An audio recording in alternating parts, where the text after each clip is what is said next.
அயோத்தி படத்தில் ஹோம்லியாக நடித்த பிரீத்தி அஸ்ரானி லேட்டஸ்ட்டாக வந்திருக்க கவினோட கிஸ் படத்தில் பார்த்தீங்கன்னா மாடனாக நடிச்சிருக்காங்க. அவங்களா இவங்கன்ட்டு பலரும் ஆச்சரியப்பட்டாங்க. அடுத்ததாக இவங்க நடிப்பில் பல்டி படம் ரிலீஸ் ஆக இருக்கு. இது மலையாள படம்னாலும் பாலக்காடு ஏரியாவில் நடக்கிறதால பல கேரக்டர்கள் தமிழ் பேசுவாங்க. பாதி தமிழ் படம் மாதிரி உருவாக்கி இருக்காங்களாம். சாந்தனுவும் சேன் நிகமும் தான் நடிச்சிருக்காங்க. இதுலேயும் ஓரளவு மாடனாக நடிச்சிருக்காங்க பிரீத்தி அஸ்ரானி. இந்த படம் பற்றி பிரீத்தி என்ன சொல்லி இருந்தாங்கன்னா, இது என்னோட முதல் மலையாள படம். எனக்கு மலையாளமே தெரியாது, ஆனாலும் என்ன நம்பி இந்த கேரக்டரை கொடுத்தாங்க. கபடி விளையாட்டு பின்னணியில் இந்த கதை உருவாகி இருக்கு. இந்த படத்தில் இடம்பெற்று இருக்க ஜாலக்காரி பாடல் ஹிட் ஆகி இருக்கு. அந்த பாடலை கொடுத்த இசையமைப்பாளர் சாய் அபயங்கருக்கு நன்றி. இந்த பட இயக்குனர் உன்னிகிருஷ்ணன் எனக்கு அண்ணா மாதிரி, எனக்கு நிறைய சொல்லி கொடுத்தாரு.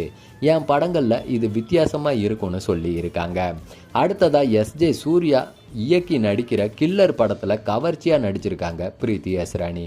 இவங்களோட தாய்மொழி பார்த்தீங்கன்னா தெலுங்குங்க. அங்கே பல படங்களில் நடிச்சிருக்காங்க.